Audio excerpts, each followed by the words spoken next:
Hey guys, this is Allison from Allykatkreations. How are you? I got co-host right here, and I got co-host on my feet. Hope all of you are doing good today. Morgan and Ethan say hi. So I'm going to read Section 2 of Fundamental Principles of Metaphysics of Morals by Immanuel Kant. I most likely am going to separate this section into two parts because it's rather lengthy and I don't want to drag on too long and make it like a 2-hour video because not a lot of people will even view that. So before I start, please hit that like button. Please share. Please subscribe if you haven't done so already. It helps me because, goodness sakes, my situation has not yet changed. Section 2, transition from popular moral philosophy to metaphysics of morals. Before I begin, yes, there are people who know right from wrong and don't touch the hot stove and don't steal from people. But sometimes when you read literature, I like to read a lot of different people and theories and perspectives. So keep that in mind. Do I believe in everything that I read? No. But I think it's helpful that others hear the variety of books, theories, concepts, philosophies on everything that they can get their hands on. And I can read this, so I'm going for it. And co-host number 1 left. It's like, you're gonna bore me, Mom. Nope. If we have hereto drawn our notion of duty from the common use of our practical reason, it is by no means to be inferred that we have treated it as an empirical notion.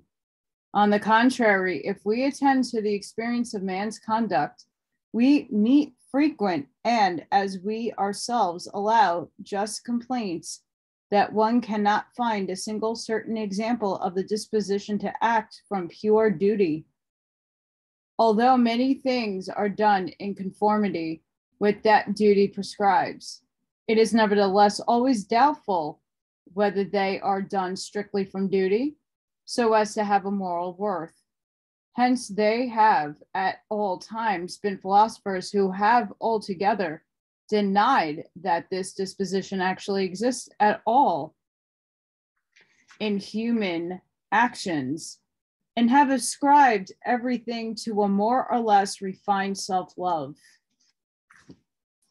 Not that they have on the account questioned the soundness of the conception of morality, or on the contrary, they spoke with sincere regret of the frailty and corruption of human nature, which though noble enough to take as it rolls an idea so worthy of respect, is yet too weak to follow it, and employs reason, which ought to give it the law only for the purpose of providing for the interest of the inclinations, whether singularly or at the best in the greatest possible harmony with one another. I love when my hair gets in my mouth. Not. In fact, it is absolutely impossible to make out by experience with complete certainty a single case in which the maxim of an action, however right in itself, rests simply on moral grounds and on the conception of duty. Sometimes it happens that with the sharpest self-examination, we can find nothing beside the moral principle of duty, which could have been powerful enough to move us to this or that action and to so great a sacrifice, yet we cannot from this infer with certainty that it was not really some secret impulse of self-love under the false appearance of duty that was the actual determining cause of the will. We like then to flatter ourselves by falsely taking credit for a more noble motive, whereas in fact we can never, even by the strictest examination, get completely behind the secret springs of action, since when the question is of moral worth, it is not with the action which we see that we are concerned, but with those inward principles of them which we do not see.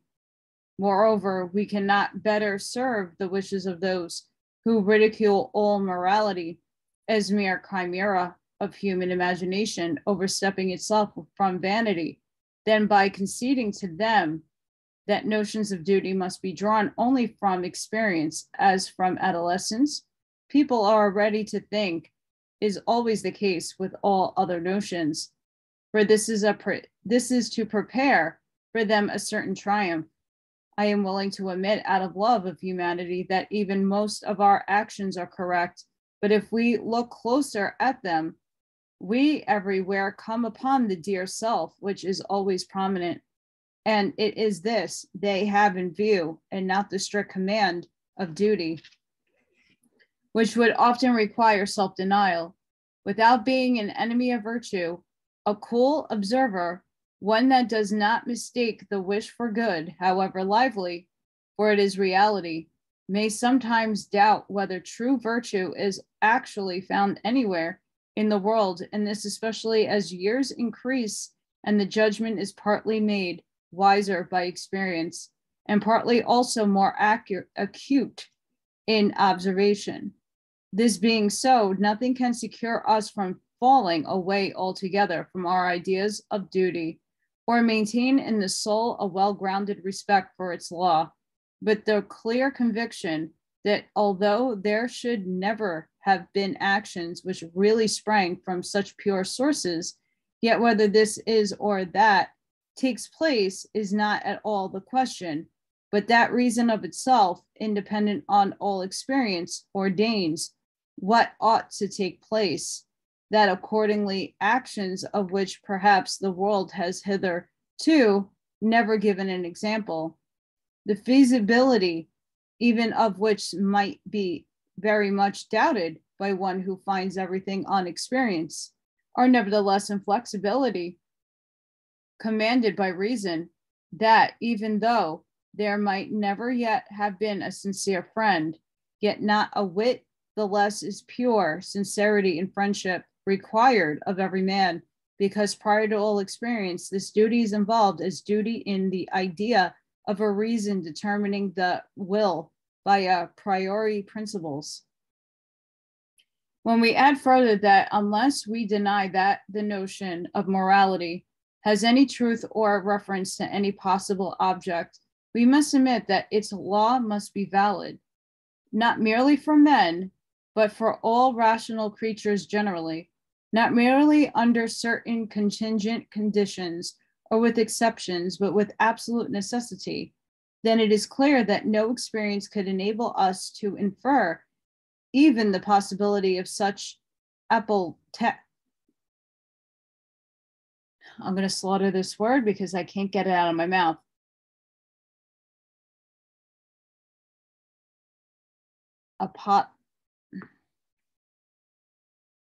Apodotic laws. So pause. So guys, if you're new to my channel, it's kind of hard to explain, but A, I'm dyslexic, B, I have really bad teeth, and half of the words I can't project out of my mouth properly because of the lack of teeth, and yeah, not because I can't read it. So just bear with me with some things. I get frustrated and animated, but for good reason, because it doesn't just want to get out of my mouth. For with what right could we bring into unbounded respect as a universal precept for every rational rational nature, that which perhaps holds only under the contingent conditions of humanity? Or how could laws of the determination of our will be regarded as laws for the determination of the will of rational beings generally, and for us only as such, if they were merely empirical and did not take their origin wholly a priori from pure but practical reason? Nor could anything be more fatal to mortality than that we should wish to derive it from examples. For every example of it that is set before me must be first itself tested by principles of morality, whether it is worthy to serve as an original example, as a pattern, but by no means can it authoritatively furnish the conception of morality. Even the Holy One of the Gospels must first be compared with our ideal of moral perfection before we can recognize him as such. And so he says of himself, quote, why call ye me, whom you see, good? None is good, the model of good, but God only, whom ye do not see, end quote.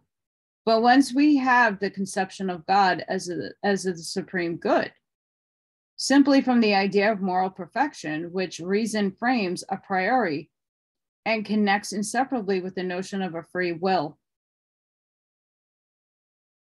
imitation finds no place at all in mortality, and examples serve only for encouragement. They put beyond doubt the feasibility of what the law commands.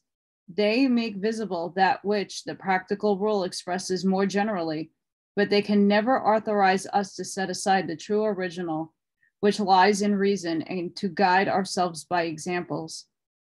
If then there is no genuine supreme principle of morality, but what must rest simply on pure reason, independent on all experience, I think it is not necessary even to put the question whether it is good to exhibit these concepts in their generality, in abstracto, as they are established a priori along with the principles belonging to them. If our knowledge is to be distinguished from the vulgar and to be called philosophical. In our times, indeed, this might perhaps be necessary, for if we collected votes, whether pure rational knowledge separated from each thing empirical, that is to say, metaphysic of morals, or whether popular practical philosophy, it is to be preferred, it is easy to guess which side would preponderate. This descending to popular notions is certainly very commendable. If the ascent to the principles of pure reason has first taken place and been satisfactorily accomplished, this implies that we first found ethics on metaphysics. And then, when it is firmly established, procedure adhering for it by giving it a popular character. But it is quite absurd to try to be popular in the first inquiry, on which the soundness of the principles depends. It is not only that this proceeding can never lay claim to the very rare merit of a true philosophical popularity, since there is no art in being intangible, if one renounces all thoroughness of insight, but also it produces a distinguishing medley of compiled observations and half-reasoned principles. Shallow pats enjoy this because it can be used for everyday chat, but the sagacious find in it only confusion and being unsatisfied and unable to help themselves.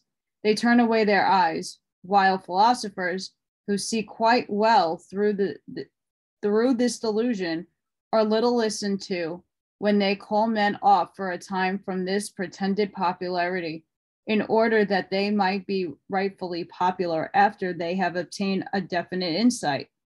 We need only to look at the attempts of moralists in that favorite fashion, and we shall find at one time the special constitution of human nature, including, however, the idea of rational nature generally. At one time perfection, at another happiness, here moral sense, their fear of God, or a little of this and a little of that, in marvelous mixture without its occurring to them to ask whether the principles of morality are to be sought in the knowledge of human nature at all, which we can have only from experience.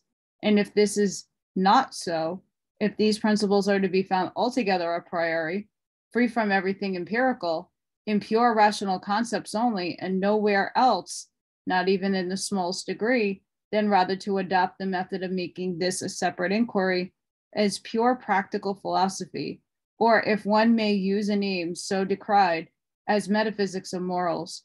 To bring it by itself is to completeness, and to require the public with wishes for popular treatment to await the issue of this undertaking. Such a metaphysic of morals, completely isolated, not mixed with any anthropology, theology, physics, or hyperphysics, and still less with occult qualities, which we might call hypophysical, is not only an inseparable stratagem of all sound theoretical knowledge of duties, but it is at the same time a discreditum of the highest importance to actual fulfillment of their precepts. For the pure conception of duty, unmixed with any foreign addition of empirical attractions, and in a word, the conception of the moral law exercises on the human heart by way of reason alone, which first becomes aware with this, that it can of itself be practical, an influence so much more powerful than all other springs, which may be derived from the field of experience, that in the consciousness of its worth, it despises the latter, and it can be by degrees become their master. Whereas a mixed ethics, compounded partly of motives drawn from feelings and inclinations, and partly also of conceptions of reason, must make the mind waver between motives which cannot be brought under any principle, which lead to good only by mere accident, and very often also to evil. From what has been said, it is clear that all moral conceptions have their seat and origin completely a priori in the reason, and that moreover in the commonest reason just as truly as in that which is in the highest degree speculative, that they cannot be obtained by abstraction from any empirical, and therefore merely contingent knowledge, that it is just this purity of their origin that makes them worthy to serve as our supreme practical principle, and that just in proportion as we add anything empirical, we detract from their genuine influence and from the absolute value of actions, that it is not only of the greatest necessity in a purely speculative point of view, but is also of the greatest practical importance to derive these notions and laws from pure reason, to present them pure and unmixed, and even to determine the compass of this practical or pure rational knowledge, to determine the whole faculty of pure reason, practical reason, and in doing so, we must not make its principles dependent on the particular nature of human reason, though in speculative philosophy this may be permitted, or may even at times be necessary. But since moral laws ought to hold good for every rational creature, we must derive them from the general concept of a rational being. That was one sentence. In this way, although from an application to man morality has need of anthropology, yet in the first instance, we must treat it independently as pure philosophy, as metaphysic, complete in itself, a thing which in such distinct branches of science is easily done, knowing well that unless we are in possession of this, it would not only be vain to determine the moral element of duty in right actions for purposes of speculative criticism, but it would be impossible to base morals on their genuine principles, even for common practical purposes, especially of moral instruction, as to produce pure moral dispositions and to engraft them on man's mind to the promotion of great possible good in the world. But in order that in this study we may not merely advance by the natural steps from the common moral judgment, in this case very worthy of respect, to the philosophical as has been already done, but also from a popular philosophy which goes no further than it can reach by groping with the help of examples to metaphysic, which does not allow itself to be checked by anything empirical, and as it must measure the whole extent of this kind of rational knowledge, goes as far as ideal concepts, which, where even examples fail us, we must follow and clearly describe the practical faculty of reason from the general rules of its determination to the point where the notion of duty springs from it. Everything in nature works according to laws. Rational beings alone have the faculty of acting according to the conception of laws, that is, according to principles. We have a will. Since the deduction of actions from principles requires reason, the will is nothing but practical reason. If reason infallibly determines the will, then the actions of such a being, which are recognized as objectively necessary or subjectively necessary, also, the will is a faculty to choose that only which reason, independent on inclination, recognizes as practically necessary, as good. But if reason of itself does not sufficiently determine the will, if the latter is subject also to subjective conditions, particular impulses, which do not always coincide with the objective conditions, in a word, if the will does not in itself completely accord with reason, which is actually the case with men, then the actions which objectively are recognized as necessary are subjectively contingent, and the determination of such a will according to the objective laws is obligation. That is to say, the relation of the objective laws to a will that is not thoroughly good is conceived as a determination of the will of a rational being by principles of reason, but which the will from its nature does not of necessity follow. The conception of an objective principle, insofar as it is obligatory for a will, is called a command of reason, and the formula of the command is called imperative. Interesting. All imperatives are expressed by the word ought or shall, and thereby indicate the relation of an objective law of reason to the will, which from its subjective constitution is not necessarily determined by it an obligation. They say that something would be good to do or to forbear, but they say to a will, which does not always do a thing because it is conceived to be good to do it. That is practically good, however, which determines the will by means of the conceptions of reason, and consequently not from subjective cause, but objectively that it is on principles which are valid for every rational being as such. It is distinguished from the pleasant as that which influences the will only by means of sensation from merely subjective causes, valid only for the sense of this or that one, and not as a principle of reason which holds for everyone. A perfectly good will would therefore be equally subject to objective laws, the laws of good, but could not be conceived as obliged thereby to act lawfully, because itself from its subjective constitution, it can only be determined by the conception of good. Therefore, no imperatives hold for the divine will, or in general for a holy will.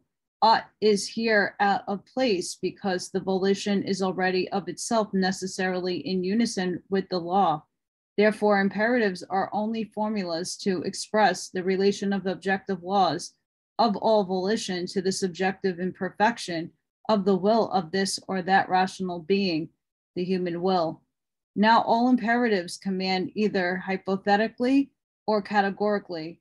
The former represent the practical necessity of possible action as means to something else that is willed, or at least which one might possibly will. The categorical imperative would be that which represented an action as necessary of itself, without reference to another end, as objectively necessary. Since every practical law represents a possible action as good, and on this account, for a subject who is practically determinable by reason, sorry guys, necessary, all imperatives are formulas determining an action which is necessarily according to the principle of a will good in some respects. If now the action is good only as a means of something else, then the imperative is hypothetical. If it is conceived as good in itself and is consequently as being necessarily the principle of a will, which of itself conforms to reason, then it is categorical. This thus is imperative declares that action possible by me would be good and presents the practical rule in relation to a will which does not forthwith perform an action simply because it is good, whether because the subject does not always know that it is good, or because even if it knew this, yet its maxims might be opposed to objective principles of practical reason. Accordingly, the hypothetical imperative only says that the action is good for some purpose, possible or actual. In the first case, it is a problematical. In the second, an assertorical, practical principle. The categorical imperative, which declares an action to be objectively necessary in itself without reference to any purpose, without any other end, it's valid as a practical principle. I'm trying, guys. Whatever is possible only by the power of some rational being may also be conceived as a possible purpose of some will, and therefore the principles of action as regards the means necessary to obtain some possible purpose are in fact infinitely numerous. All sciences have a practical part consisting of problems expressing that some end is possible for us, and of imperatives directing how it may be obtained. These may therefore be called the general imperatives of skill. Here there is no question whether the end is rational and good, but only what one must do in order to obtain it. The precepts for the physician to make his patient thoroughly healthy, and for a poisoner to ensure certain death, are of equal value in this respect, that each serves to effect its purpose perfectly. Since in early youth it cannot be known what ends are likely to occur to us in the course of life, parents seek to have their children taught a great many things and provide for their skill in use of means for all sorts of arbitrary ends, of none of which can they determine whether it may not perhaps hereafter be an object to their pupil, but which it is at all events possible that he might aim at. And this anxiety is so great that they commonly neglect to form and correct their judgment on the value of the things which may be chosen as ends. There is one end, however, which may be assumed to be actually such to all rational beings, so far as imperatives apply to them as dependent beings, and therefore one purpose which they not merely may have, but which we may with certainty assume that they all actually have by a nature necessity, and this is happiness. The hypothetical imperative which expresses the practical necessity of an action as means to the advancement of happiness is territorial. We are not to present it as necessary for an uncertain and merely possible purpose, but for a purpose which we may presuppose with certainty and a priori in every man, because it belongs to his being. Now skill in the choice of means to his own greatest well-being may be called prudence in the narrowest sense, and thus the imperative which refers to the choice of means to one's own happiness, the precept of prudence, is still always hypothetical. The action is not commended absolutely, but only as means to another purpose. Finally, there is an imperative which commands a certain conduct immediately without having as its condition any other purpose to be obtained by it. This imperative is categorical. It concerns not the matter of the action or its intention result, and what is essentially good in it consists In the mental disposition, let the consequence be what it may, the imperative may be called that of morality. There is a marked distinction also between the volitions on these three sorts of principles in the dissummary of the obligation of the will. In order to mark this difference more clearly, I think they would be most suitably named in their order if we said they are either rules or skill, or counsels or of prudence, or commands, laws of morality. For it is law only that involves the conception of an unconditional and objective necessity, which is consequently universally valid, and commands are laws which must be obeyed, that is, must be followed even in opposition to inclination. Counsels indeed involve necessity, but one which can only hold under a contingent subjective condition. They depend on whether this or that man reckons this or that as a part of his happiness. The categorical imperative, on this contrary, is not limited by any condition, and as being absolutely, although practically necessary, may be quite properly called a command. We might also call the first kind of imperatives technical, belonging to art, the second pragmatic, to welfare, and the third moral, belonging to free conduct generally, that is, to morals. Now arises the question, how are all these imperatives possible? This question does not seek to know how we can conceive the accomplishment of the action which the imperative ordains, but merely how we can conceive the obligation of the will which the imperative expresses. No special explanation is needed to show how an imperative of skill is possible. Whoever wills the end wills also, so far as reason decides his conduct, the means in his power, which are indispensably necessary thereto. This proposition is, as regards the volition, analytical, for in willing an object as effect, there is already the thought, the casualty of myself as an acting cause, that is to say, the use of the means, and the imperative induces from the conception of volition of an end, the conception of actions necessary to this end. Synthetically, propositions must no doubt be employed in defining the means to a proposed end, but they do not concern the principle, the act of the will, but the object and its realization. That in order to bisect a line on an unerring principle, I must draw from its extremities two intersecting arcs.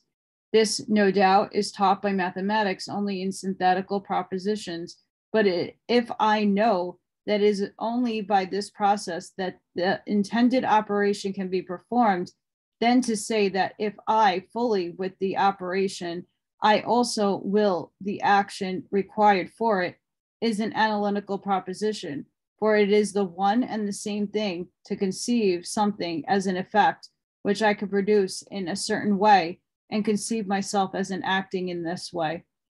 If it were only equally easy to give a definite conception of happiness, the imperatives of prudence would correspond exactly with those of skill, and would likewise be analytical. For in this case, as in that, it would be said, whoever wills the end wills also, according to the dictate of reason, necessarily the indispensable means thereto which are in his power. But unfortunately, the notion of happiness is so indefinite that although every man wishes to obtain it, yet he never can say definitely and consistently what it is that he really wishes and wills. The reason of this is that all the elements which belong to the notion of happiness are altogether empirical. They must be borrowed from experience, and nevertheless, the idea of happiness requires an absolute whole, a maximum of welfare in my present and all future circumstances. Now, it is impossible that the most clear-sighted and at the same time most powerful being, supposed finite, should frame to himself a definite conception of which he really wills in this.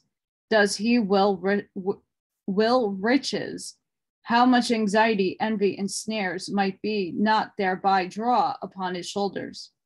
Does he will knowledge and discernment, perhaps it might prove to be only an eye, so much the sharper, to show him so much the more fearfully the evils that are now concealed from him, and that cannot be avoided, or to impose more wants on his desires, which already give him concern enough. Would he have long life, who guarantees to him that it would not be a long misery? Would he at least have health? How often has uneasiness of the body restrained from excess into which perfect health would have allowed one to fall? And so on. In short, he is unable on any principle to determine with certainty what would make him truly happy, because to do so, he would need to be omniscient.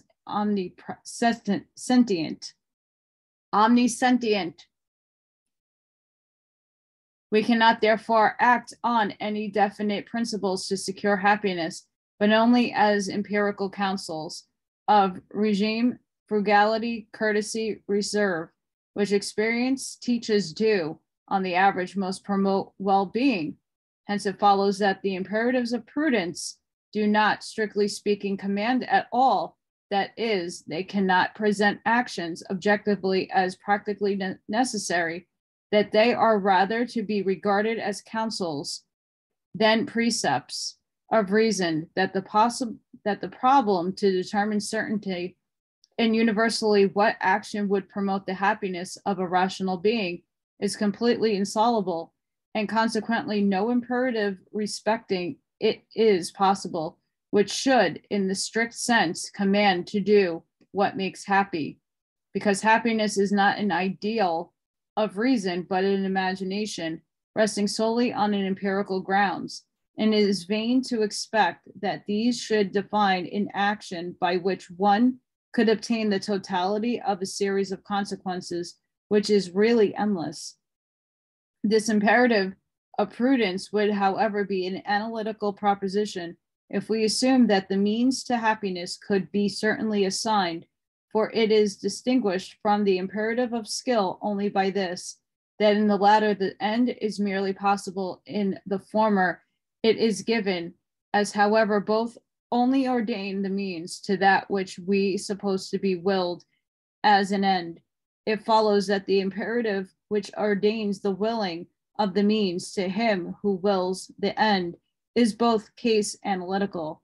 Thus, there is no difficulty in regards to the possibility of an imperative of this kind either.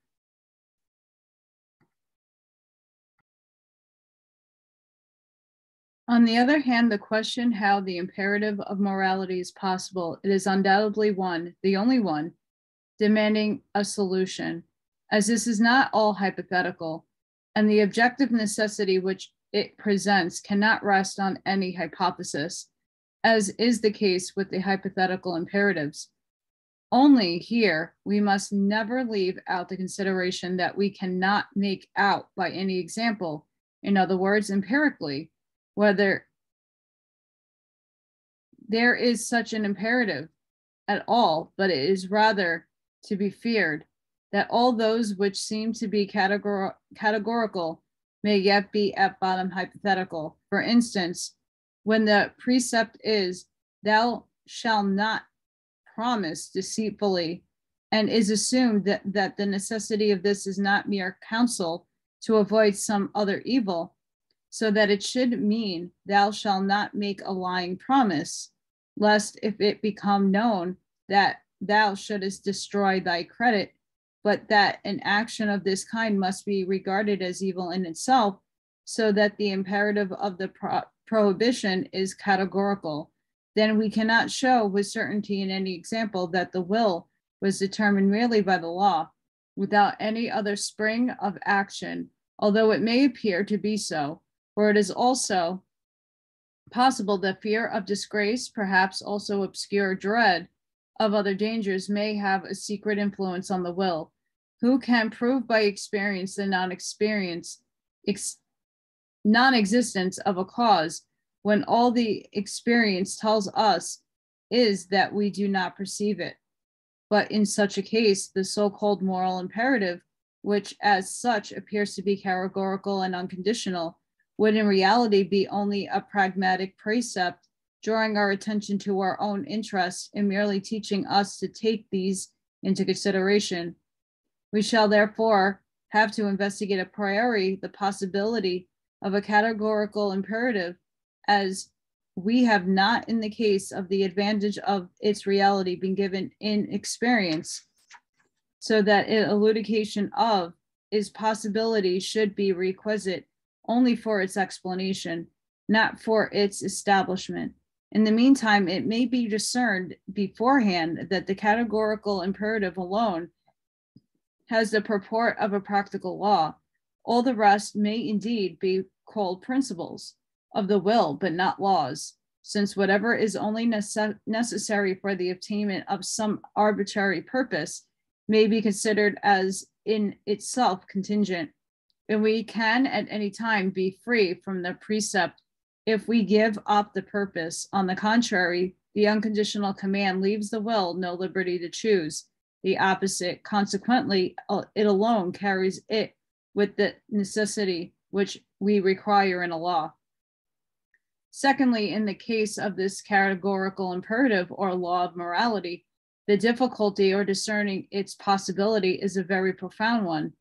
It is an a priori synthetical, practical proposition, and as there is so much difficulty in discerning the possibility of speculative propositions of this kind, it may readily be supposed that the difficulty will be no less with the practical. In this problem, we will first inquire whether the mere conception of a categorical imperative may not perhaps supply us with the formula of it, containing the proposition which alone can be a categorical imperative.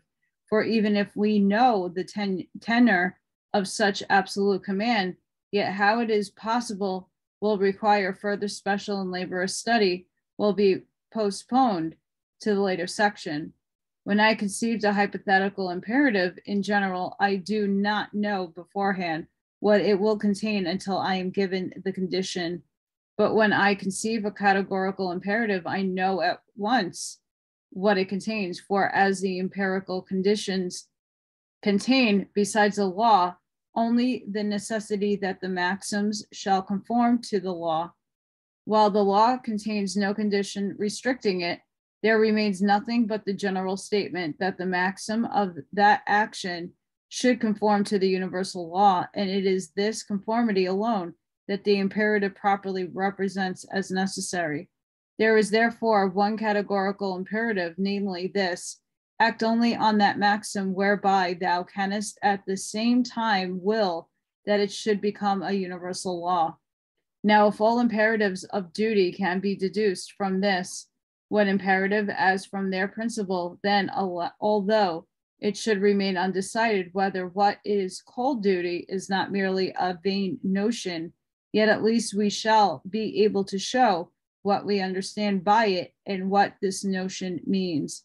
Since the universality of the law according to which effects are produced constitutes what is merely called nature in the most general sense as to form, that is the existence of things, so far as it determines by general laws, the imperative of duty may be expressed thus: act as if the maxim of thy action were to become by thy will a universal law of nature.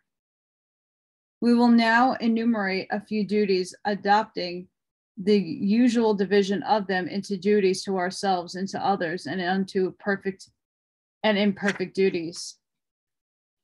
So I'm going to cut it there. So that would be the first half of the section. It goes on for quite a bit, but I'm going to leave it there. So this is part 1 of section 2, and we'll revisit section 2 very shortly. So sending each and every one of you love and light. I hope you have a wonderful day, week. It's almost a weekend. It's a lot to take in. It's not easy to understand. But look at the paradigm we're going through now.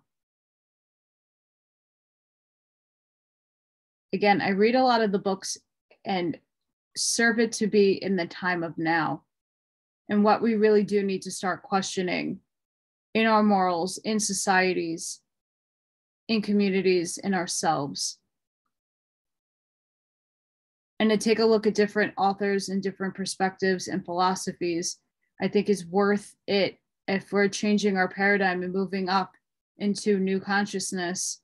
It is rather interesting and important to cover all bases, whether you agree with them or not, whether other philosophers are better or not.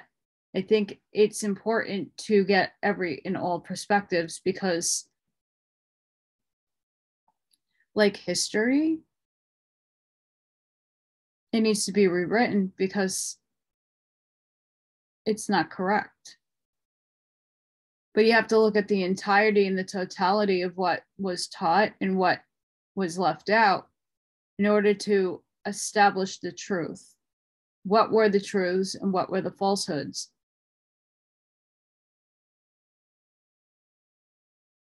So with that, I hope everybody has a wonderful night, day, wherever you are. I'll pick this up from this point. So this is part 1, and I'll do part 2 at another date. Have a great one. Don't forget to hit that like button, share and subscribe if you haven't done so already. It really does help me out. And if anybody has a job or can give me a love donation, it's all appreciated.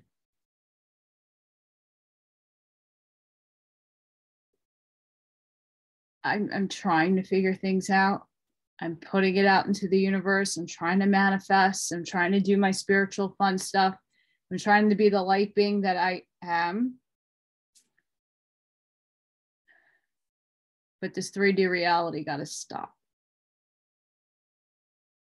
So with that, I'll see you on the next one. Bye, guys.